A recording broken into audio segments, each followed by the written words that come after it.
সুপ্রিয় দর্শক, আমি আফজাল হোসেন স্বাগত জানাচ্ছি সম্পাদকীয়তে। বৈষম্য বিরোধী আন্দোলনের তরুণেরা নতুন দল গঠন করতে যাচ্ছে। নড়ে চড়ে বসেছে পুরনো দলগুলো। ক্ষমতায় থেকে দল তৈরির চেষ্টা ভালোভাবে নিচ্ছে না বিএনপি। প্রশ্ন উঠেছে অন্তর্বর্তী সরকারের নিরপেক্ষতা নিয়েও। মতাদর্শের ভিন্নতা থাকলেও জোট গঠনের প্রচেষ্টায় রয়েছে ইসলামী দলগুলো। ভোট ও রাজনীতি নিয়ে নানা সমীকরণের আভাস মিলছে। সব মিলিয়ে রাজনীতির বাজার বেশ গরম। প্রাসঙ্গিক বিষয় নিয়ে আমাদের আজকের সম্পাদকীয় নতুন বনাম পুরনো রাজনীতির সমীকরণ। আর এ নিয়ে আলোচনার জন্য স্টুডিওতে উপস্থিত আছেন হাবিবুর রহমান হাবিব, বিএনপি চেয়ারপারসনের উপদেষ্টা, এবং ব্যারিস্টার আসাদুজ্জামান ফুয়াদ, সাধারণ সম্পাদক, এবি পার্টি। দর্শক, আপনারা এই আলোচনায় অংশ নিতে পারেন। এজন্য আপনাদের ফোন করতে হবে টেলিভিশনে দেখানো নম্বরে। এছাড়া ফেসবুকের মাধ্যমেও আপনাদের মন্তব্য পাঠাতে পারেন। আলোচনার শুরুতেই জানিয়ে দেব এখনকার প্রধান শিরোনামগুলো। গণতন্ত্র ফেরাতে ন্যূনতম সংস্কার করে চলতি বছরই নির্বাচন দাবি বিএনপি ও 12 দলীয় জোটের। অন্তর্বর্তী সরকারকে দ্রুত লেভেল প্লেয়িং ফিল্ড তৈরির আহ্বান।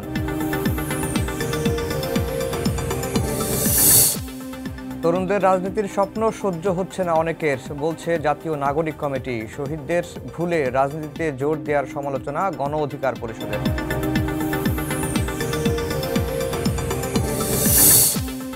দেশে ফ্যাসিবাদের পুনরাবৃত্তি ঠেকাতে কাজ করবে জামায়াত ইসলামী, বললেন আমির। গণহত্যার বিচার দাবিতে রাজধানীতে ছাত্র শিবিরের মিছিল।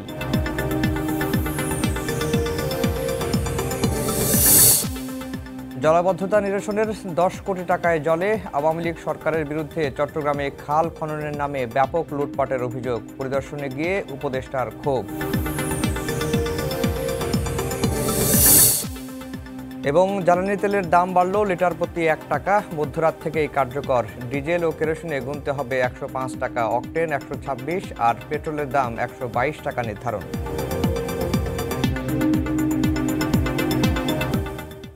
দর্শক, শিরোনাম শুনছিলেন। আমরা আজকের আলোচনার বিষয় দিয়েছি নতুন বনাম পুরনো রাজনীতির সমীকরণ। হাবিবুর রহমান হাবিব ভাই, আপনাকে দিয়েই আলোচনা শুরু করব।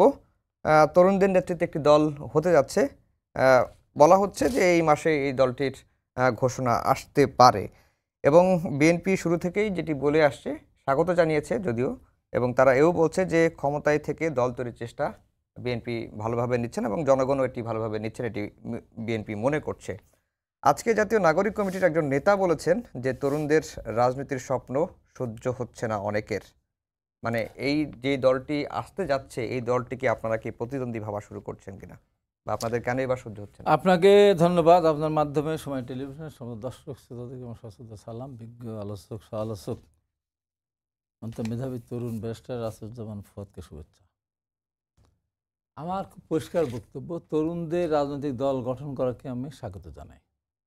দল গঠন করুক, কিন্তু কালকে আমাদের প্রধান উপদেষ্টা যে ব্যাখ্যাটা দিয়েছেন, তরুণদের ছাত্রদের রাজনৈতিক দল গঠন করাতে উনি সম্মতি দিয়েছেন, উৎসাহিত করেছেন।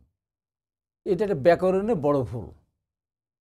ছাত্রদের দিয়ে রাজনৈতিক দল গঠন করা যায় না, ছাত্রদের দিয়ে ছাত্র সংগঠন করা যায়।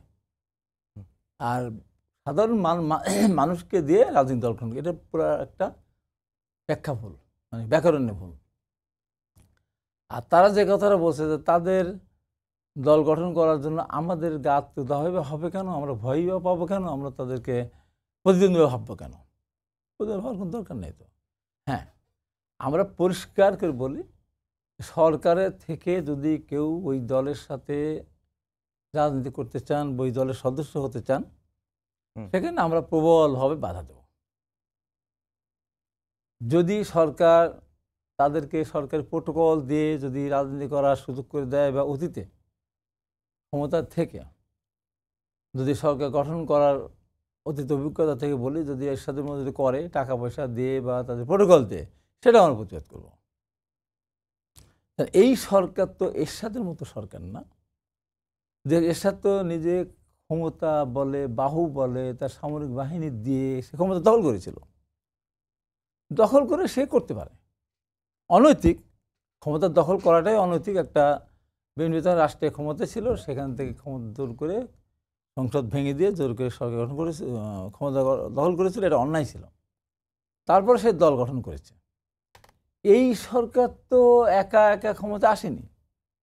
বর্তমান সরকার সমস্ত আন্দোলনকারী রাজনৈতিক দলগুলোর মানে ত্যাগ তিতিক্ষা রক্তদান জেল জুলুম নির্যাতন ভোগ করার মধ্য দিয়ে একটা ফ্যাসিস্টের পরিবর্তন, ফ্যাসিস্ট সরকার পরিবর্তন হয়েছে বা পদত্যাগ করেছে বা পালিয়ে গেছে, তারপরে তারাকে স্মরণ করছে। এই আন্দোলনের ব্যারিস্টার ফুয়াদ, তারা নিজেরা ব্যক্তিগতভাবে শারীরিক আহত হয়েছে, কারাগারে গিয়েছে, তার দলের অনেক লোকজন নির্যাতিত হয়েছে। আমার দলের কথা বাদই দিলাম। আমরা সবাই মিলে ছাত্রদের সরকার গঠন করার সুযোগ দিলাম। ছাত্ররা ডক্টর ইউনূসকে, আমাদের স্বনামধন্য নোবেল বিজয়ী লরিয়েট, তাকে আহ্বান জানালেন সরকার গঠন করার ক্ষেত্রে। আমরা কেউ বাধা দেয়নি, কেউ দ্বিমত পোষণ করি নাই। আমাদের ডক্টর ইউনূস সাহেব উনি উনার মতো করে এবং ছাত্রদের সাথে পরামর্শ করে উনি সরকার গঠন করলেন। সেই সরকারটা হয়ে গেছিল ধরেন আমরা কুমিল্লা চিরাং ভিত্তিক সরকার। তারপরে আরেক ধাপে গিয়ে বললে একটা এনজিও মার্কা সরকার, এবং বিদেশি নাগরিক দিয়ে সরকার গঠন করার চেষ্টা করা হয়েছে এখানে। বিদেশি নাগরিক না, আমরা তাও কিছু বলি নাই। আমরা সমর্থন দিয়ে যাচ্ছি। আমাদের দলের ভারপ্রাপ্ত চেয়ারম্যান জনাব তারেক রহমান এই আন্দোলনের পিছন থেকে অনেক ভূমিকা রেখেছেন। উনিও বারবার বলেছেন যে এই সরকারকে যে কোনো মূল্যে সফল হতেই হবে। এই সরকার ব্যর্থ হলে গণতন্ত্র ব্যর্থ হবে, গণতন্ত্রের সুবাতাস বাংলাদেশে প্রবাহিত হবে না। এই জন্য সরকার ভুল করলেও আমরা সরকারের ভুলগুলি ধরিয়ে দিয়ে সরকারকে আমরা সফল করব। তো সরকার যদি এইভাবে কথা বলে তখন আমরা অবশ্যই সরকারকে আমরা সফল করার চেষ্টা করব। কিন্তু সরকার যদি এইভাবে দল গঠন করার ক্ষেত্রে সরাসরি যদি সহযোগিতা করে, এটা তো আমরা বাধা দেবো, এটা আমার নৈতিক দায়িত্ব। আর তারা যদি সরকারের থেকে দল গঠন করেই, তাতেই আমাদের তো ভয় পাওয়ার কিছু নেই। কারণ আপনারা দেখেছেন জেনারেল এরশাদ একটা দল গঠন করেছিলেন। জিয়া রহমান প্রেক্ষাপটটা ছিল ভিন্ন। জেনারেল এরশাদ সরাসরি একটা সংসদকে ভেঙে দিয়ে ক্ষমতা দখল করে দল গঠন করেছিল। 86-এর নির্বাচনে গিয়েছিল, সেই নির্বাচনে আওয়ামী লীগের মধ্যে একটা বৃহৎ দল সেই নির্বাচনে অংশগ্রহণ করেছে, জামাতও তার সাথে গিয়েছিল, বিএনপি যায়নি। 86-এর নির্বাচনে আমি তখন অন্যতম প্রধান ভূমিকায় ছিলাম আমি আওয়ামী লীগের ভোটের ক্ষেত্রে। তো সেখান থেকে দেখলাম কি সব আসন পেল আওয়ামী লীগ। এরশাদ সরকার থেকে দল গঠন করলো, তাতে কোনো লাভ হলো না। 48 ঘন্টা রেডিও টেলিভিশন বন্ধ করে দিয়ে তারপরে আওয়ামী লীগকে 84-কে 85 আসন দিয়ে বাদবাকি সিট এসে নিয়ে গেল জোর করে। 48 ঘন্টা পর ওইটা হলো কি বলে মিডিয়া কুকুরে। মিডিয়া কুকুর চালু হলো তখন থেকে। তো এখন সরকারের আনুকূল্য নিয়েও যদি তারা দল গঠন করে তাতে আমাদের ভয় পাওয়ার কিছু নেই। তো শেষ করি, কারণ এরা তো দেশে এমন কিছু করেনি, বা এদের দলে এমন কোনো লোক নতুন করে আসমান থেকে আসবে না যে তাদের দেখে সমস্ত মানুষ দৌড়ায় তাদের পক্ষে যাবে। যদি আমি এই সরকারের কথাই যদি বলি, এই সরকার 6 মাসে এমন কোনো নতুনত্ব সৃষ্টি করতে পারেনি, এমন কোনো নতুন আশার আলো দেখাতে পারেনি, যার কারণে এই সরকারের পক্ষ থেকে যে দল গঠন করার ক্ষেত্রে সহযোগিতা করবে সেই দলের পক্ষে মানুষ কাতারে কাতারে দৌড়ে গিয়ে হাজির হুজুর জি হুজুর বলে দাঁড়াবে বলে আমি বিশ্বাসও করি না। তাই আমি মনে করি আমাদের এই ব্যাপারে কোনো রকমের এতটুকু আমাদের ভিতরে কোনো আশঙ্কা নেই, আমাদের তাদের প্রতি ঈর্ষা নেই, তাদের প্রতি হিংসা নেই, তাদের দল গঠন করার আমাদের পক্ষে কোনো বাধাও নেই। জি, ফুয়াদ ভাই, যেটি হাবিব ভাই বললেন যে আমরা তো এও দেখেছি যে অতীতেও দল গঠনের ক্ষেত্রে রাষ্ট্রীয় পৃষ্ঠপোষকতা নেওয়ার পাওয়ার দৃষ্টান্ত কিন্তু আছে, কিন্তু এবার হচ্ছে ব্যতিক্রম। কারণ যে সরকারটি আছে সরকারকে সব দলমত নির্বিশেষে আওয়ামী লীগ বাদে সবাই কিন্তু সমর্থন দিয়েছে। সেই দল যদি ছাত্র সংগঠন বা ছাত্র নেতৃত্ব বা নতুন দল গঠনের সহযোগিতা করে, সেটি নিয়ে হাবিব ভাইয়ের একটু আপত্তি আছে। এবং শেষের দিকে একটা কথা বলেছেন যে এই দলে আসমান থেকে এমন কেউ আসবে না যেখানে বা যাকে দেখে মানুষ দৌড়ে গিয়ে যাবে। তাহলে আসন্ন যে দলটি আসতে যাচ্ছে রাজনীতিতে জায়গা কতটুকু নিতে পারবে? ধন্যবাদ। প্রথম কথা হচ্ছে যে হিস্টোরিক্যালি যদি দেখেন এবং আমাদের সোশ্যাল ফ্যাব্রিক্সেও যদি দেখেন, নবীন প্রবীণের একটা দ্বন্দ্ব আছে আর কি, এটা একটা রিয়েলিটি আর কি। এবং হিস্টোরিক্যালি যেটা হয়েছে, বারবার হয়েছে বিভিন্ন সমাজে, যে প্রবীণরা সাধারণত জায়গা ছাড়তে চান না। সারা পৃথিবীতে হয়েছে এটা। দাদা দেখবেন সে বোধ করছে যে আমার ছেলে কি বোঝে, যদিও তখন তার ছেলের বয়স 60 পার হয়ে গেছে। ঠিক একইভাবে বাবাও দেখবেন আমাদেরকে মাঝে মধ্যে ধমক দেওয়ার সময় এটা বলে যে তুমি তো এখনো বড় হও নাই, তুমি এটা বুঝবা না, অথচ বাচ্চা কাচ্চা হয়ে গেছে, এরকম একটা রিয়েলিটি আর কি। তো নবীন প্রবীণের এই যদি লেখাগুলো প্রমোদ চৌধুরী নজরুলের লেখাতে আমরা পড়েছি যে নবীন প্রবীণের সে একটা আজন্ম দ্বন্দ্ব রয়ে গেছে।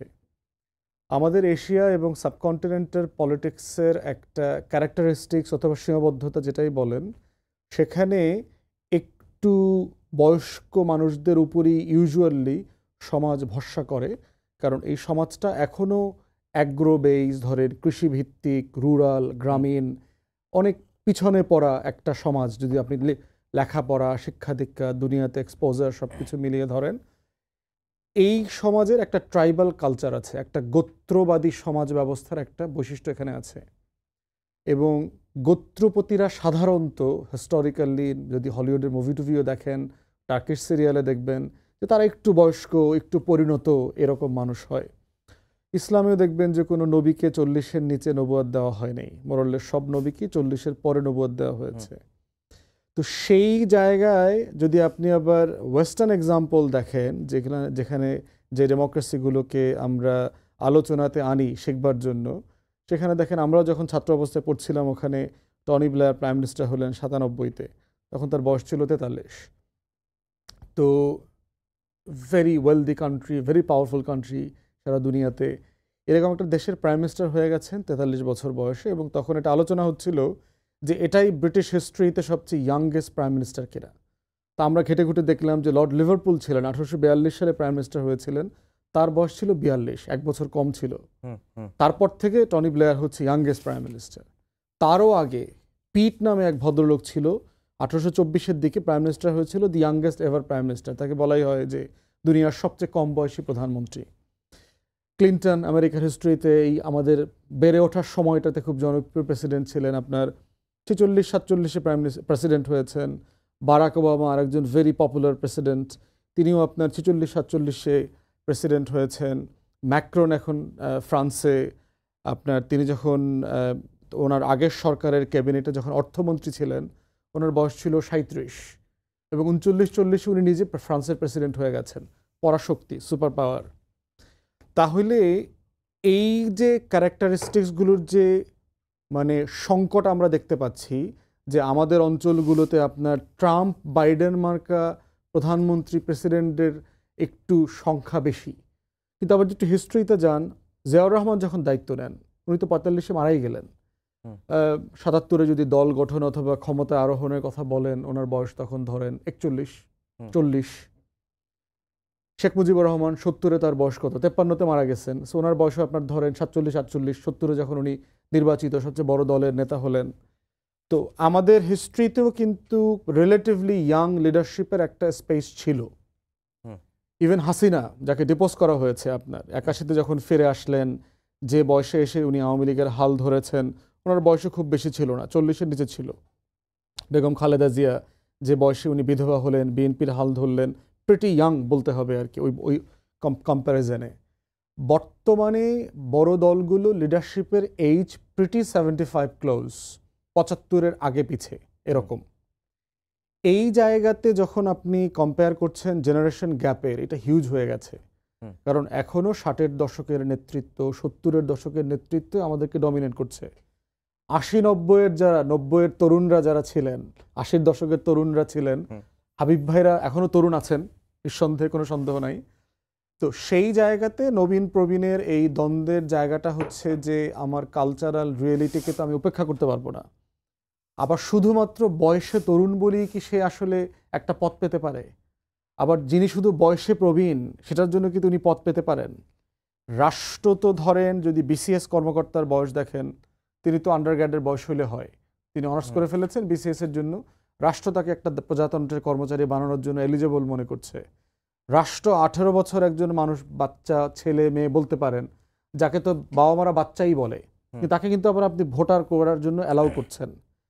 25-এ যে বাবাটা তার সন্তান ছেলে মেয়েকে ছোট বলছে, 25-এ কিন্তু সে আবার এমপি মন্ত্রীও হতে পারছে। তাহলে এই যে বয়স দিয়ে নবীন প্রবীণের জায়গাটা বিবেচনা করাটা সবসময় সম্ভবত ন্যায্য না। যেটা জরুরি সেটা হচ্ছে যে আপনি কোন পদের জন্য কাকে বিবেচনা করছেন, সেই জায়গাটা বিবেচনা করা জরুরি। অনেক তরুণদেরকে আমরা দেখেছি হাইলি করাপ্ট হয়ে গেছে আমাদের চোখের সামনে। ক্যাম্পাস পলিটিক্সের দিকে তাকান, বয়সে তরুণ, তদবির বাণিজ্য, লুটপাট, লুটপাট, হেন কোনো অন্যায় নাই, বিভিন্ন দপ্তরে দপ্তরে গিয়ে গুলশানে প্লট ফ্ল্যাটের জন্য তদবির করে বেড়াচ্ছেন, আওয়ামী লীগের নেতাদের বাড়ি দখল করা যাবে কোনটা সেগুলোর পিছনে দৌড়াইতেছেন, তাহলে তো বয়স তরুণ, বয়স তো 30-এর নিচে, লুটপাট তো আওয়ামী লীগের লোকদের মতোই করতেছে। ইভেন এই জেনারেশনের যারা রিসেন্ট গণ অভ্যুত্থানের নেতৃত্ব দিয়েছে তাদের অনেকের ব্যাপারে তো এইসব কথাবার্তা শোনা যাচ্ছে। তাহলে বয়সের নবীন প্রবীণের জায়গা থেকেও আমি যেটা দেখতে চাই সেটা হচ্ছে যে এই কাজের জন্য ফিট, কোয়ালিফাইড এমন একটা গ্রুপ অফ পিপল এবং লিডারশিপ। এটা শুধু প্রবীণ হইলেই হবে না।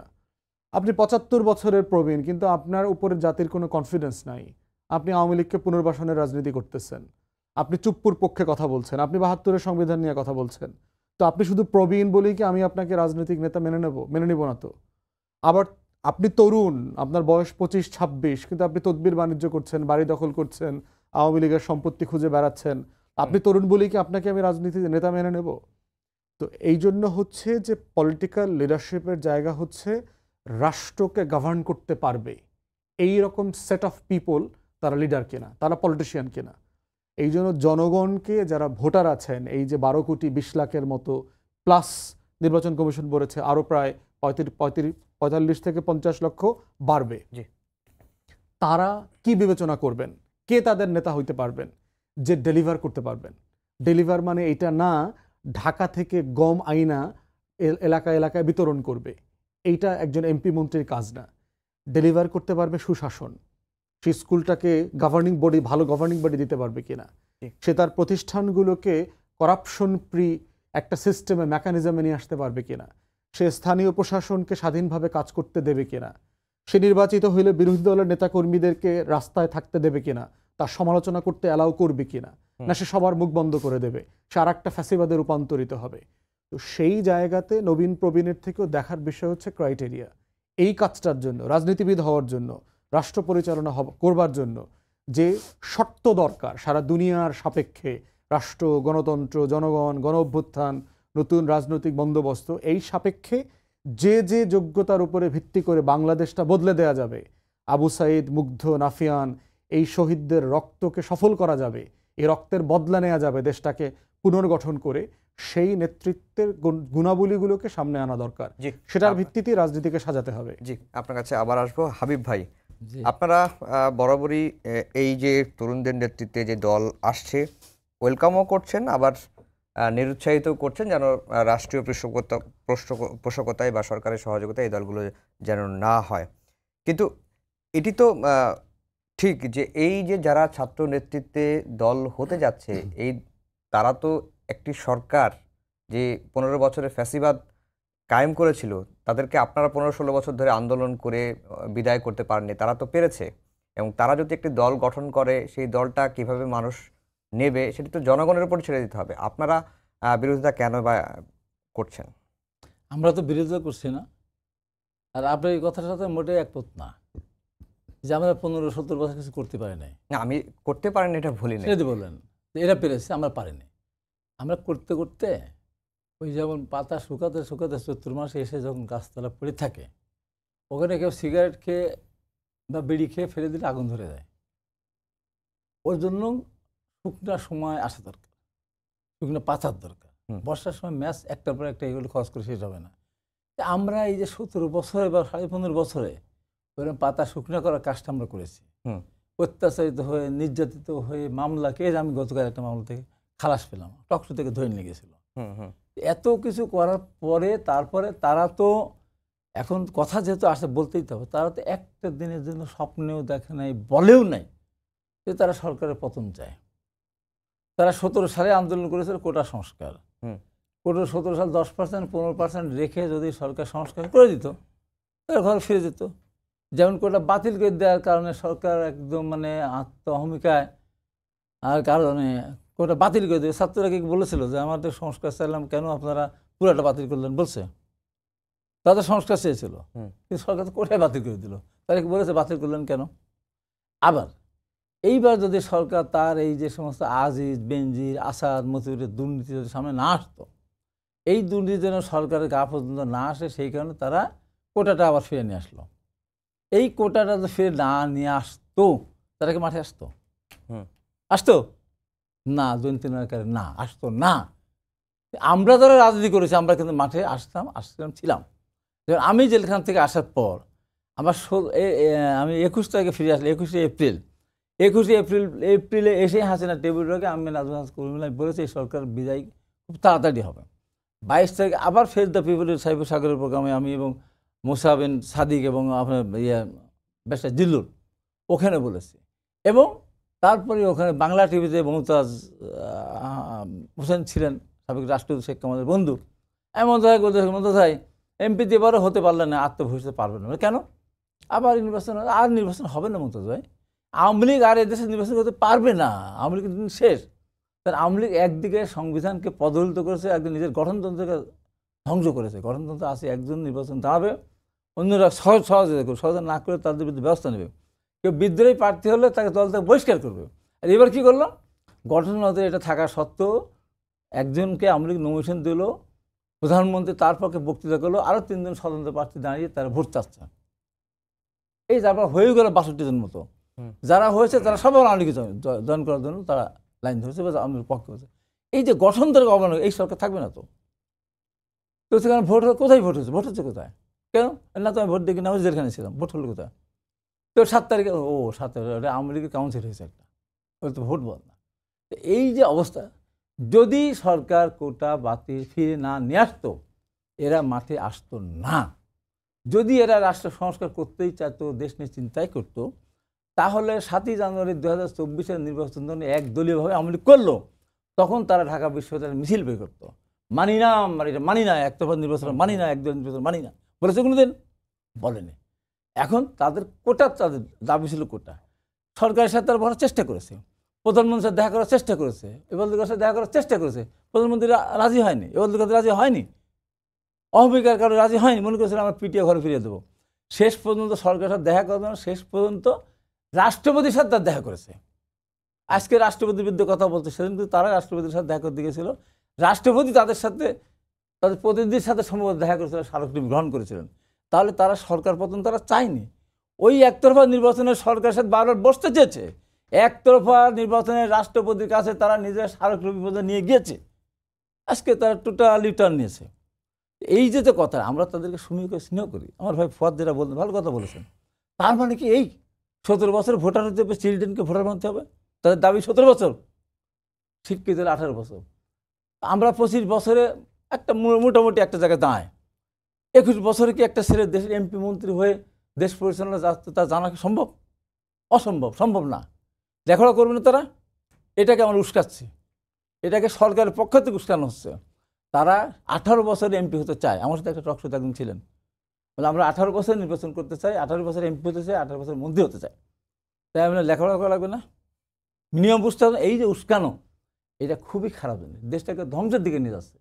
ছাত্রদের দিয়ে রাজনৈতিক দল গঠন হয় না, ছাত্র সংগঠন হয়। আজকে তারা সব স্কুল কলেজ ছেড়ে দিয়েছে, ইন্টারমিডিয়েট ছেলেরা গিয়ে ডিসি সাহেবকে বলে ডিসি সাহেবের কাজটা করতে হবে, আপনি যে ইউনিকে বসে এই কাজটা করে দিতেই হবে। আমরা আন্দোলন করি নাই? এই দেশে কবে না ছাত্ররা আন্দোলন করেছে? 52 সালে করেছে, 62 করেছে, 69 করেছে, 70 আমাদেরকে ভোট করে 71 মুক্তিযুদ্ধে গিয়েছে। এসে কি তারা বলেছে যে আমাদের সরকারের জায়গা দিতে হবে, আমরা মুক্তিযুদ্ধ করেছি, আমাদের এত হাজার আমাদের ছাত্র মারা গেছে বলেছে? আমরা তো 90 আন্দোলন করেছি, 90 তো জাতীয় বীর ছিলাম, এককভাবে নিয়ন্ত্রণ করেছি অনেকখানে। আমাকে যখন বলা হলে এমপি মন্ত্রী বানাবে, টাকা দেবে, পয়সা দেবে, গাড়ি দেবে, বাড়ি দেবে, খালি 5 মিনিট বসতে হবে সাথে সাথে, নো প্রশ্নই উঠলাম। তখন বললে আপনার জন্য একটা বুলেট অপেক্ষা করছে, ওটা ভালো জিনিস, ওটা আমি খেতে চাই। এদের ধরে নিয়ে গেল রিভিউ অফিসে। আমি বললাম সেদিনই, আমার এই তো ভিডিওগুলো আসতেছে মার্কেটে, সেই সময় আমি বলছি আমাকে তো মেরে ফেলতে পারতো, আমি তো ওদের হাতে জিম্মি ছিলাম, বন্দি ছিলাম না, আমাকে কথা না আসলে গুলি করে মেরে ফেলতে পারতো, আমি তো রাজি হইনি। তোমাদের তো ধরে নিয়ে গেল, ডিবি অফিসে নিয়ে গেল, সারা বাংলাদেশ দেখলো, সারা পৃথিবী দেখলো, তোমাদের একটা আঙ্গুল না, আঙ্গুলের নখও কাটতে পারতো না তোমরা সিগনেচার না করতে। মেরে ফেলা তো দূরের কথা, কেন সিগনেচার করলা? এই যে যতগুলি মানুষ মারা গেল, কতগুলি শহীদ হলো, বাচ্চা ছেলে মারা গেল, শহীদ হলো তারা, এই শহীদের কোনো রক্তের মূল্য নাই? তোমাদের জীবনের মূল্য আছে, তোমাদেরকে মেরে ফেলবে, আঙুল কেটে দিবে, হাত কেটে নিবে বলে তোমরা সিগনেচার করলে, তাহলে ওদের কথা মনে করলে না? আত্মহত্যা করলে তোমরা, এটা বলেছে। এবং সেটা কী ছিল সেই বিবৃতিতে? আমরা আর আন্দোলন করবো না, সরকার পথের আন্দোলন আমরা নেই বলেছে তারা। তারপর বাইরে যারা ছিল তারা বলেছে যে না, এটা আমরা একমত। তারপরে সাংবাদিকরা ব্যারিস্টার মাহবুবুদ্দিন খোকন থেকে শুরু করে বাইরে আমার ব্যারিস্টার ফুয়াদের মধ্যে তারা ইয়ে ছিল আইনজীবী যারা ছিল মাহমুদুল খোকনদের মতো, তারা সামনে এসে বলে নো আমরা ছাত্রদের পাশে আছি। তখন বিশ্ববিদ্যালয় শিক্ষক নেমে আসতো। যদি সেদিন আইনজীবীরা না নামতো, যদি বিশ্ব শিক্ষক না বেরিয়ে আসতো, আন্দোলন কিন্তু ঘরের ভিতরে ঢুকে যেত। তারা তো বলেছে আমরা আন্দোলন করবো না, শীর্ষ নেতারা বলেছে। তাদের পরিবার কি বললো, আমাদের ছেলে থেকে ভালো রেখেছিল, ভালো খাওয়াইছে, শত্রু আমাদের ভালো খাওয়াইছে, ভালো রেখেছে, এটা বলতে পারি। আজকে টোটালি মানে আজকে ডক্টর ইউনূস সাহেব মানে আমার লজ্জায় মরে যেতে ইচ্ছা করে। উনি বলেন ছাত্রদের দ্বারা আমি অ্যাপয়েন্টেড। হ্যাঁ, এটা কথা হলো। উনি মার্কিন যুক্তরাষ্ট্রে গিয়ে দুজনকে দেখে বিল ক্লিন্টনের সামনে বললেন এরা মাস্টার মাইন্ড। কোথায় ছিল অফিস, কোথায় ছিল, কোন অফিস ছিল, কয়টা ওদের কম্পিউটার ছিল, কয়টা ওদের স্টাফ ছিল। এই যে সরকার নিজেকে বিতর্কের মধ্যে ফেলে দিচ্ছে, এটা মোটেই ঠিক না, মোটেই ঠিক না। সরকারদের নিজে এই যে চিন্তা করেন যে এই যে ব্যারিস্টার ফুয়াদ দেখেন আছেন, পৃথিবীর ইতিহাসে সব জানা আছে।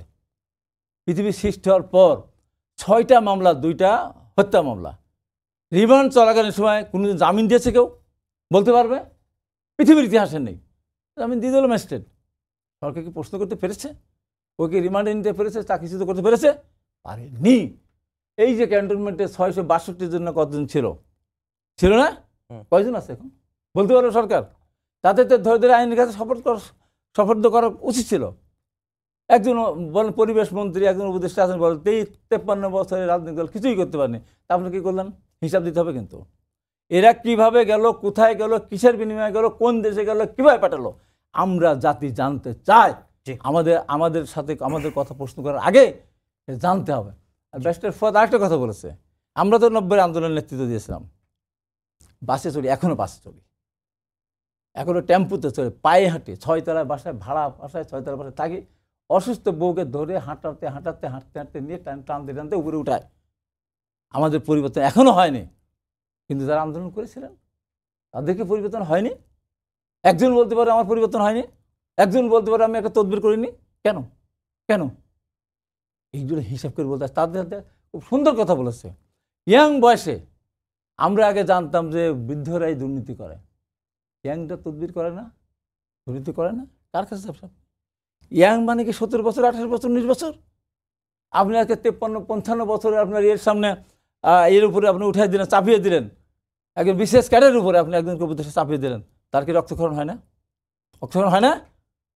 যখন একজন 25 বছরের ছেলে, 26 বছরের ছেলে যার মন্ত্রী হয়ে আসতেছে, আর ওই সচিব যখন উঠে দাঁড়িয়ে তাকে করতে বলছে, তাকে সম্মান দেখাতে হচ্ছে, তার কষ্ট লাগে না? হ্যাঁ, তারপরেও কষ্ট লাগবে না তখনই যখন সে এসে সমীহ করে বলে বসেন, আপনি বসেন। তো এই যে জিনিসগুলি অসংলগ্ন যা হচ্ছে, এইটা দেশ জাতি সমাজকে ধ্বংস করে দিচ্ছে, শিক্ষা প্রতিষ্ঠান ধ্বংস হয়ে যাচ্ছে কোনো রকমের। আগামী যদি এইভাবে চলতে থাকে আপনার দেশ ধ্বংস হতে আর সময় লাগবে না। জি, আপনার কাছে আবার আসবো ফুয়াদ ভাই। ক্ষমতার রাজনীতিতে প্রতিদ্বন্দ্বীর সংখ্যা বাড়ুক, এটি বাংলাদেশের রাজনৈতিক দলগুলো চাই কি না? আর আরেকটি বিষয় যে অতীতেও তৃতীয় ধারার রাজনীতির চেষ্টা হয়েছে, রাজনৈতিক দল বলেন বা ধারা তৈরি করার চেষ্টা করা হয়েছে, কিন্তু বাস্তবে সেটি রূপ লাভ করতে আমরা এখন পর্যন্ত দেখিনি। তরুণরা পারবে কিনা? তরুণরা সম্ভবত এককভাবে এই প্রশ্নটা নাই। একটা বিষয় হচ্ছে যে আপনার পুরাতনরা রাজনীতিতে ফেল করেছে কিনা এই আলোচনাটা সিরিয়াসলি আসতে হবে নতুনদের জায়গাতে। মানে তরুণরা পাওয়ার থেকে হচ্ছে নতুন ধারার রাজনীতির উত্থান কিভাবে হবে কিনা আদৌ আর কি। একটা বড় জায়গা হচ্ছে যে বাংলাদেশের বড় রাজনৈতিক দলগুলোতে যারা নেতৃত্ব দিচ্ছেন তাদের সাথে নতুন প্রজন্মের দূরত্ব কিন্তু প্রায় 2-3 প্রজন্মের, সকল রাজনৈতিক দলই যারা সিনিয়র লিডারশিপে আছেন, এবং বয়সের কারণে যেভাবে দাদার সাথে নাতির, বাবার সাথে ছেলে মেয়েদের একটা চিন্তার দূরত্ব তৈরি হয়, ঠিক একইভাবে রাজনৈতিক দলগুলো নেতৃত্বের সাথেও জনগণের, তৃণমূলের তরুণদের সাথে একটা সিরিয়াস গ্যাপ আছে। সাডেনলি এই গ্যাপটা আমাদের কাছে খুব পরিষ্কার হয়ে গেছে যে আপনার স্লোগানের মধ্যে, আপনি যদি গণ অভ্যুত্থানের স্লোগানের মধ্যে বিষয়গুলো দেখেন, অথবা যদি কর্মসূচির নামগুলো দেখেন, অথবা দেয়াল লিখনগুলো দেখেন, যে পারফর্মিং আর্ট তৈরি হইতেছে, এগুলো যদি নোটিস করেন, এগুলোর মধ্য দিয়ে দেখবেন যে সে নাগরিক আকারে যেভাবে প্রকাশ করছে নিজেকে, রাজনৈতিক দলের যারা থেতো অভিজ্ঞ রাজনৈতিক নেতাকর্মীরা আছেন তাদের রাজনৈতিক আকাঙ্ক্ষা কিন্তু এই ভাষায় প্রকাশিত হচ্ছে না। হুম। তো সেই জায়গাতে আপনার একটা সিরিয়াস কমিউনিকেশন গ্যাপ আছে, একজনের ভাষা আর একজন বুঝতে পারছে না। এই বুঝতে না পারার জায়গাতে গিয়ে কিন্তু একজন আরেকজনকে নাই করে দেওয়া, আন্ডারমাইন করা, হেয় করা অথবা মোটেই না নেয়া, এরকম একটা টেন্ডেন্সি তৈরি হয় এবং এটা পরিবারেও তৈরি হয়। দেখবেন যে বাবা মার সাথে ছেলেমেয়ের একটা দূরত্ব তৈরি হচ্ছে অথবা ভাই বোনদের ভিতরে দূরত্ব তৈরি হচ্ছে, কারণ সিম্পলি কমিউনিকেশনের ভাষা পরিবর্তন হয়ে গেছে। ছেলেমেয়েরা ধরেন যাদের যাদের বয়স এখন 20-এর নিচে, সে যে ভাষায় প্রতিবাদ করছে, সে যে ভাষায় হাসিনাকে ট্রল করেছে, যে যে ল্যাঙ্গুয়েজগুলো যদি আপনি নোটিস করেন, আমাদের জেনারেশন কিন্তু আমরা হাসিনার বিরুদ্ধে বক্তব্য দিয়েছি কিন্তু এই ভাষায় আমরা ট্রল করি নাই, ল্যাঙ্গুয়েজ ডিফারেন্ট। তো এই কমিউনিকেশন গ্যাপের মধ্য দিয়ে যেটা হবে যে চিন্তার একটা বড় ধারা পরিবর্তন হয়ে গেছে বাংলাদেশের পলিটিক্সে, এবং এই গুণগত পরিবর্তনের জায়গাটা যদি রাজনৈতিক দল এবং নেতারা অ্যাডপ্ট করতে না পারে, তার কর্মসূচিতে, তার আচরণে, তার দৃষ্টিভঙ্গিতে, সে কীভাবে পোস্টার করে, সে কীভাবে ক্যাম্পেইন করছে, সে কীভাবে কথা বলছে, তাহলে যেটা হবে পুরাতনদের রাজনীতি আসলে থাকবে না। এটা আমাদের সবার জন্য কিন্তু লেসন আর কি, মানে আমরা যারা রাজনৈতিক কর্মী আছি আমাদের সবার জন্য এটা লেসন। কারণ হচ্ছে যে আপনার সংখ্যাটা হিউজ, 40-এর নিচে বয়স সংখ্যাটা ধরেন 6 কোটির মতো, 6.5 কোটি। এবং আর একটা বড় যেটা আপনার ডেমোগ্রাফির রিফ্লেকশন ইলেকট্রাল পলিটিক্সে হয় নাই, সেটার বয়সও কিন্তু 20 বছরের উপরে হয়ে গেছে। 2001-এর পরে ধরেন কোনো ক্রেডিবল ভালো নির্বাচন হয় নাই। 2008-এ নির্বাচনের নাটক হয়েছে, একটা ইনস্টল গভর্নমেন্ট আসছে। তো সেই জায়গাতে আমরা কিন্তু ডেমোগ্রাফির ইলেকটোরাল টেস্ট যেটা মানে ভোটের রুচি, এটা সম্পর্কে কিন্তু আমরা অবগত না। প্রত্যেক 5 বছরে যেটা হয়, নতুন নতুন ভোটাররা কিন্তু বাবা মা ভোট দিতে যাচ্ছে, বাসায় ফিরে এসে গল্প করে, আমি ধানের শেষে ভোট দিয়েছি, আমি লাঙ্গুলে ভোট দিছি, নৌকায় ভোট দিলাম, কেন দিলা না, একটা আলাপ তৈরি হয়। গত 15-20 বছরে কিন্তু বাসায় কোনো রাজনৈতিক দলের মার্কা নিয়ে কোনো পলিটিক্যাল ডিসকাশন হয় নাই, কোনো নির্বাচনী আলোচনা হয় নাই। অতএব এই তরুণদের কিন্তু ন্যূনতম কোনো পুরাতন রাজনৈতিক দলের প্রতি মায়া, মমতা, অ্যাটাচমেন্ট, সম্পর্ক, কানেকশন কিছুই নাই। তারা শুধু এগুলোকে ইতিহাসের মানে ঘটনা আকারে জানে যে এটা অনেক বড় রাজনৈতিক দল, উনি অনেক বড় রাজনৈতিক নেতা, উনি অমুক দল করেন।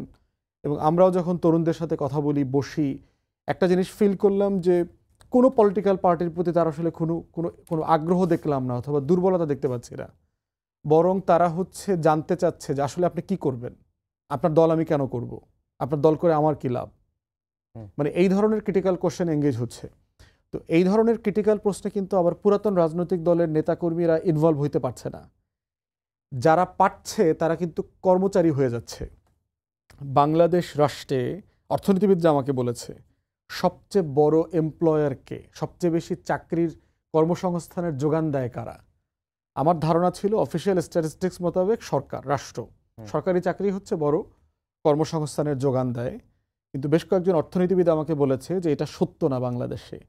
বাংলাদেশ রাষ্ট্রের সবচেয়ে বেশি কর্মসংস্থানের যোগান দেয় রাজনৈতিক দল, বড় 2টা রাজনৈতিক দল, এবং তারা স্ট্যাটিস্টিক্সলি দেখিয়েছে যে এই রাজনীতির মধ্য দিয়ে 2টা দলে ধরেন 20 থেকে 25 লক্ষ করে লোক আছে যার এই রাজনীতির মধ্য দিয়ে তার রুজি, পেশা, পরিচয়, তার সব কিছু এটার সাথে জড়িত। তার নিজস্ব কোনো পেশা নাই, তার রুজিগুলো জড়ায় গেছে এখানে ঐতিহাসিকভাবে। কেউ আছেন ধরেন যারা খুব আদর্শিক রাজনীতি করেন, হাবিব ভাইয়ের মতো বাম ডানে আছেন, যারা খুব কষ্ট করে চলেন, একটা আদর্শের পিছনে দৌড়াচ্ছেন, একটা স্বপ্ন নিয়ে, আকাঙ্ক্ষা নিয়ে কাজ করেন। তাহলে বাংলাদেশের মতো একটা জায়গায় যেখানে আপনার 45-46 লক্ষ গ্র্যাজুয়েট বেকার আছে, আন্ডার এমপ্লয়েড আছে, আনএমপ্লয়েড আছে, সেই রকম একটা রাষ্ট্রে যখন রাজনৈতিক দলগুলোর কর্মসংস্থান দেওয়ার একটা বড় জায়গা আছে, সেইখানে আপনি নতুন পুরাতন পলিটিক্সের একটা বিশাল চ্যালেঞ্জের জায়গা আছে। কারণ নতুনদের যে আকাঙ্ক্ষা, সেটা পুরাতনের যে স্ট্যাটাসকো পলিটিক্স, সেটাকে সে দেখে না ওইভাবে। তো এটা কিন্তু একটা বিশাল স্বার্থের খেলাও এখানে আছে। এবং দেখবেন যে মানে আমরা যখন রাজনৈতিক দলের সংস্কারের আলোচনা করছি, যে সংস্কারের আলোচনাটা সিরিয়াসলি হচ্ছে না, যে আপনার এই যে লক্ষ লক্ষ কর্মী, তারা কেন আপনার দল করে, কি স্বার্থ আছে? কেন বাংলাদেশে কোনো রাজনৈতিক দল ফুটপাতটা হকারটাকে অফিসিয়াল ফর্মালাইজ করে না?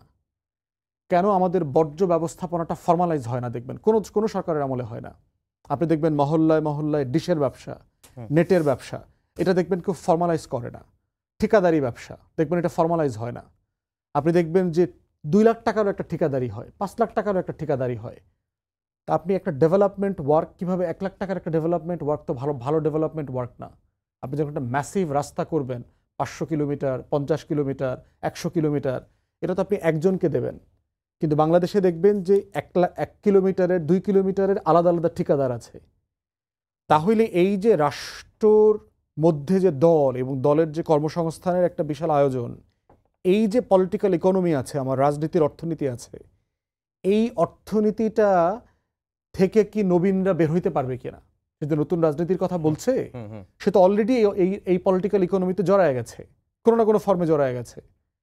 সবাই জড়াইছে অথবা উপদেষ্টারা জড়াইছে সেটা বলছি না, বাট কেউ না কেউ তো অবশ্যই জড়াইছে, অথবা এটা সুবিধাভোগিত একটা জনগোষ্ঠী আছে। তাহলে যারা প্রবীণ রাজনীতিবিদদেরকে, পুরাতন রাজনৈতিক দলকে এই জায়গাগুলোতে চ্যালেঞ্জ করছে, চ্যালেঞ্জের জায়গাটাতে আপনি কি বেটার পারফর্ম করতে পারবেন কিনা, সেটাও কিন্তু দেশের মানুষ আপনাকে খুব ক্রিটিক্যালি দেখবে। তো সেই জায়গাতে নবীন প্রবীণের রাজনীতির চ্যালেঞ্জের জায়গাটাকে আমি যেটা দেখার চেষ্টা করছি, সেটা হচ্ছে যে আকাঙ্ক্ষা পরিবর্তন হয়ে গেছে রাষ্ট্রের নাগরিক আকারে। অতএব যারাই মানে 60-এর, 70-এর, 80-র দশকের ভাষায় আমার আকাঙ্ক্ষা ডেলিভার করবার চেষ্টা করবেন, তারা আগামী 10 বছর পরে আর প্রাসঙ্গিক থাকতে পারবেন না। জি। অতএব সেই জায়গায় চ্যালেঞ্জ শুধু প্রবীণদের না, নবীনদেরও চ্যালেঞ্জ আছে। যারা নতুন দল করবেন তাকেও মাথায় রাখতে হবে যে আপনি যদি বোধ করে থাকেন যে ক্ষমতার সুবিধা নিয়ে ঠিকাদারি তদবিরের মাধ্যমে আপনার নতুন ছেলেপেলে কর্মীদেরকে আপনি পুনর্বাসন করবেন, এই রাজনীতি আপনারও সাস্টেইনেবল হবে না। অতএব এই আকাঙ্ক্ষাটা কিন্তু গণ অভ্যুত্থানে ভিন্ন আকাঙ্ক্ষা। যদি দেয়াল লেখন পড়তে আমরা ভুল করি, নবীনরাও প্রতারিত হবেন আর প্রবীণরাও প্রতারিত হবেন। হাবিব ভাই, যেটি ফুয়াদ ভাই বললেন যে তরুণদের ভাষা বুঝতে না পারলে প্রবীণদের রাজনীতি একসময় থাকবে না। না, ওনার ওই কথাকে আমি একটা জিনিস যুক্তি বোঝাতে চাই। এই নবীনরা যদি সরকারের কোনো আনুকূল্য না নিয়ে দল গঠন করে দাঁড়াতে পারে, তাহলে তারা টিকবে। কিন্তু সরকারের আনুকূল্য নিয়ে দল গঠন করলে সেটা টিকতে পারবে না। পায়ে নিজে যদি হাঁটা শেখে বাচ্চা, সেই হাঁটা পরে দৌড়াতে পারবে। কারুর ঘাড়ের উপরে চড়ে চড়ে সে 6 বছর ঘোরে, তাহলে সে তো পরে যখন কোল থেকে নামায় দিলে ঘাটতে নামাতে হাঁটতে পারবে না। এদের স্বপ্ন এখন যে সরকারি দলের আনুকূল্য নিয়ে, সরকারের প্রোটোকল নিয়ে, বিভিন্নভাবে নিয়ে তার দলটা গঠন করবে। সে দল বিরুদ্ধে আগাতে পারবে না, এটা বাস্তবতা। আর নবীন করছেন, এই নবীনকে শুধু এক জায়গায় আছে। এই নবীনরা এক জায়গাতে ছিল 31 ছিল 5 তারিখের আগে। এখন এই নবীনরা বিভিন্ন জায়গায় বিভক্ত হয়ে গেছে। সব দলের ভিতরে নবীন আছে, নবীন এক জায়গায় নেই। ওই যে আমি এরা আসমান থেকে আসবে, এমনকি একজন এমন কোনো দেখার মতো কেউ এমন একজন আসবে, দাঁড়িয়ে গেল যে তাকে দেখে মানুষ সব এক জায়গায় আসবে, এমন তো কেউ নাই। এই জন্য বলবো এটা খুব একটা রিস্কি গেম। আর আরেকটা কথা হলো যে 90 এবং 72 যদি আপনি মাইনাস করে দেন, আপনারটা মাইনাস ভবিষ্যতে হবে না। কে বললো আপনাকে? কে বললো? নূর হোসেনকে যখন মাইনাস করবেন, আপনাকে মাইনাস করবে না?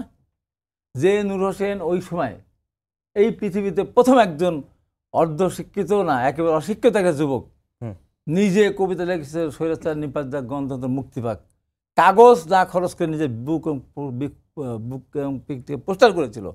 নূর হোসেন ভুলে গেলেন? নূরের কথা বললেন না, 90-এর কথা বললেন না, এত সহজ। আরে 90 তো আমরা নির্দিষ্ট একটা কজ 9 বছর আন্দোলন করতে আমরা একসাথে পদ্মাকে তাকে গণতন্ত্র উদ্ধার করার জন্য সেটা ভুলে গেলেন, ভুলে দিলেন। আর আপনি কোনো দাবি না নিয়ে, শুধু আপনার কোটা সংস্কার নিয়ে আপনি মাঠে নামলেন। আপনার যদি প্রথম ওই যে সংক্ষিপ্ত যে রায়, সেই রায়টা তো ওইভাবে না দিয়ে ওইটা পূর্ণাঙ্গ রায় দিত 7% আপনার রেখে, সংস্কার রেখে, মাঠে তারা ফিরে যেত না? যেত কি না? ফিরে যেত। এখন আপনি কোনোটার ভিতরে না থেকে সেটা সারা দেশের মালিক হয়ে যান, এটাকে মানুষকে এভাবে গ্রহণ করবে? আমি তাদের বিরুদ্ধে বলছি, আমি তাদের ভবিষ্যৎটা দেশের নষ্ট না করে আমরা সিনিয়র হিসাবে আমাদের দায়িত্ব এটা বলা, এবং প্রাক্তন ছাত্র হিসাবে আমার এটা বলা করতে পারে আমি মনে করছি। জাসদ একসময় স্লোগান দিয়েছিল, যুদ্ধ ফেরত, মুক্ত ফেরত, খাঁটি সব মুক্তিযোদ্ধা, সব স্লোগানে ছিল, সারা বাংলাদেশ একাকার হয়ে গেছিল। জাসদ কিন্তু আগাতে পারেনি। কারণ তাদের ভিতরে যে উন্মাদনা দেখা দিয়েছিল তারা সঠিকভাবে কাজে লাগাতে পারেনি, তাই করবে। এ দল গঠন করবে, টাকা দিবে কে? কে টাকা দিবে? দল গঠন করতে হলে টাকা লাগবে।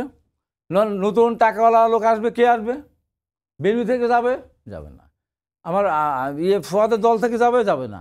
জামাত থেকে আসবে? আসবে না। করতে যাবে যারা দুর্নীতি করে টাকা কামাই করে বসে আছে, তারাই তাদেরকে টাকা দিয়ে সামনের দিকে এগিয়ে দিবে দেশের ভিতরে একটা বিশৃঙ্খলা সৃষ্টি করার জন্য। একটা রাজনৈতিক দল এমনি হবে? হবে কারা? তাদের গার্জিয়ান হবে কারা? তাদের মূল নেতৃত্বে আসবে কারা? একটা প্রোগ্রামে টাকা খরচ হয় কত? লক্ষ লক্ষ টাকা খরচ। কে দেয় টাকা? এই টাকার উৎস খুঁজতে তো আপনি জানতো দেখে। আপনার 2 দিন আগে আপনাকে 5 টাকা কেউ দিত না, এখন আপনাকে 50 লাখ টাকা দেয়, কারণটা কি? এইটা যখনই চলে যাবে তখনই এই জায়গায় চলে যাবেন। আমরা 90 সালে আন্দোলন করে আমাদের ভিতরে একজন আমানুল্লাহ আমান ছাড়া, নামই বলে দিলাম, আমরা সবাই আমরা রাজপথে হাঁটছি, ঘুরছি, ফিরছি, খাইছি। আমানুল্লাহ আমান পরদিন থেকে এসে ডাক্তার ভিপি ছিল, সাধারণ কনভেনার ছিল, একটা প্রেফারেন্স সে পেয়ে গেছে, সে লাভ দিয়ে গাড়িতে উঠছে। আমরা কিন্তু গাড়িতে উঠে নাই, আমি প্রকাশ্যে বলছি। আমার তো আমার কথা শুনতেছে, কালকে আমাকে জিজ্ঞাসা করে বলতে পারবে, আমি উত্তর দিতে পারবো। সেই জন্য আমার রক্তক্ষরণ হয়। এই দেশে আন্দোলন সংগ্রাম করতে গিয়ে এমন কোনো আন্দোলন সংগ্রাম নাই যেখানে আমি যাইনি। মাসের পর মাস হাসপাতালে থেকেছি ভাই, গণতন্ত্র পুনরুদ্ধারের জন্য। আপনি সেই 90-কে আজকে ভুলে দিলেন, আপনি একবার আপনি উচ্চারণ করলেন না। ডক্টর ইউনূস সাহেবকে যখন নোবেল পুরস্কার দিলেন, আমরা কি বিরোধিতা করেছে? আমরা বিএনপি ম্যাডাম খালেদা আমাদেরকে পাঠিয়েছেন। এই যে কয়দিন আগে যখন নভেম্বর ডিসেম্বর যখন তাকে 13-14 তলায় পায়ে হেঁটে ওঠা লিফট দিত না, তখন বিএনপির আইনজীবীরাই কিন্তু তার পাশে গিয়ে দাঁড়িয়ে তার পক্ষে স্লোগান দিয়েছে, তার পক্ষে গিয়েছে। একবারও উনি এগুলো স্মরণও করেন।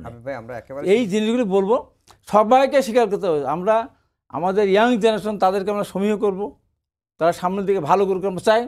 যারা আমরা বিগত দিনে আমরা তাদের একদম বাদ দিয়ে এককভাবে যদি কেউ দায়িত্ব নিতে চাই, কিছু নিতে চাই, সেটা বাংলাদেশের মানুষ কোনোভাবেই এটা গ্রহণ করবে না। শেষ কথাটা বলি, স্লোগান দিয়েছিল, শেষ কথা বলি, মাঠে নেমেছিল কোটা না মেধা, মেধা মেধা।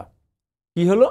হঠাৎ করে গেল সব সচিবালয়ে গিয়ে অটো না মেধা, মেধা মেধা করলো। নর্থডামের ছেলেরা, ভেগানুসের মেয়েরা, তারা কি অটোর জন্য এসেছিল মিছিলে? অটোর জন্য মিছিলে এসেছিল? কার অনুমতি নিয়ে আপনি অটো করে দিয়ে আসলেন? আমার বাচ্চা তো ইন্টারমিডিয়েট পরীক্ষা দিতে পারলো না, তার রেজাল্ট ভালো করতে পারলো না। আপনাকে অসংখ্য ধন্যবাদ ফুয়াদ ভাই। আমরা শেষের দিকে চলে এসেছি, আমার হাতে হয়তো 1 থেকে 1.5 মিনিট সময় আছে। রাজনীতিতে গুণগত পরিবর্তন হবে কিনা, ক্রাইসিস গ্রুপ যেটি বলছে যে গণতন্ত্রের উত্তরণে উভয় সংকটে এখন বাংলাদেশ। না, আমি রাজনীতির ব্যাপারে খুব আশাবাদী। বাংলাদেশে গুণগত পরিবর্তন হওয়া শুরু হয়ে গেছে। আমরা রাজনৈতিক দলগুলো, রাজনৈতিক দলের আমরা যারা নেতাকর্মীরা আছি, আমরা আসলে বুঝতে পারছি না যে মাঠ কিভাবে পরিবর্তন হয়ে যাচ্ছে। এটা হয়তো রিফ্লেকশন গ্রামে গঞ্জে গেলে ইমিডিয়েটলি আমি পাবো না, কিন্তু আমি দেখতে পাচ্ছি যে সাবস্ট্যান্টিভ পরিবর্তন হয়ে গেছে। একটা বড় পরিবর্তনের জায়গা হচ্ছে প্রশ্ন করতে শেখা। আপনি গ্রামে গঞ্জে যেখানেই যাবেন দেখবেন যে রাজনৈতিক দল, নেতাকর্মীকে মানুষজন প্রশ্ন করছে, এটা কি, এটা কেন। দ্বিতীয়ত হচ্ছে দেখবেন একটা কম্প্যারিজন আছে, যে যেমন আমাকেও ব্যক্তিগতভাবে বলছে যে ভাই আপনি ব্যারিস্টার সুমনের মতো হয়েন না, আপনাকে সাবধান থাকতে হবে। তাহলে আমাকে মানুষ নোটিস করতেছে যে আমি বাটপাড়িতে জড়ায় যায় কিনা, চাঁদাবাজিতে জড়ায় যায় কিনা, অমুকের মতো চাঁদাবাজি করবেন না, তদবির করবেন না, বালি দখল করতে যাবেন না, ফেসবুকে লাইভ দিয়া পিলার সরাবেন না। তাহলে যেটা হচ্ছে যে আমাদের সোশ্যাল মিডিয়ার বাস্তবতার কারণে যেটা হয়েছে, আপনি কিন্তু এখন লুকাইতে পারবেন না যে 60-70 দশকের চোট্টামে কিন্তু মানুষ অনেক কিছু জানে না, যে তখনকার রাজনৈতিক কর্মীরা কোন লেভেলে গুন্ডামি করছে। ইভেন 90-এর দশকে হাবিব ভাইরা এগুলো ভালো জানবেন, এলিফ্যান্ট রোড, গাউসিয়া, নিউ মার্কেটে ছাত্রনেতাদেরকে চাঁদাবাজি করতো না, ফিক্স দোকান ছিল, কে কোন দোকান থেকে কত টাকা পাবে। এই চাঁদাবাজির রাজনীতি কন্টিনিউ হবে না। গুণগত পরিবর্তন হয়ে গেছে, শিফট। আমরা এটার পরিবর্তনের ধারাটা ধরতে পারছি কিনা, এটা ইম্পর্টেন্ট। আমরা যারা রাজনীতি করি, আমরা যারা এই পালস ধরতে পারবো না রাষ্ট্রের, জাতির, নাগরিক সমাজের, তাহলে আমরাই নাই হয়ে যাব কয়দিন পরে। অতএব আমি খুবই আশাবাদী। একটা টামুলটাস জার্নি লাগে, একটা রাষ্ট্র হয়ে ওঠার, একটা জাতি হয়ে ওঠার লম্বা লড়াই সংগ্রাম লাগে, এবং আমরা এই বারবার লড়াইয়ের মধ্য দিয়ে এসেছি। 47-এ, 71-এ, 90, 24-এ, প্রত্যেকটা লড়াই আমাদের এই অবদানের জায়গা স্বীকার করতে হবে এবং সামনে এগিয়ে নিয়ে যেতে হবে। আমরাও চাই রাজনীতির গুণগত পরিবর্তন হোক। সবাইকেই ধন্যবাদ জানিয়ে শেষ করছি। আমাদের আজকের সম্পাদকীয় আগামীকাল আবারও দেখা হবে রাত 10টায়। দেখার আমন্ত্রণ রইল। শুভরাত্রি।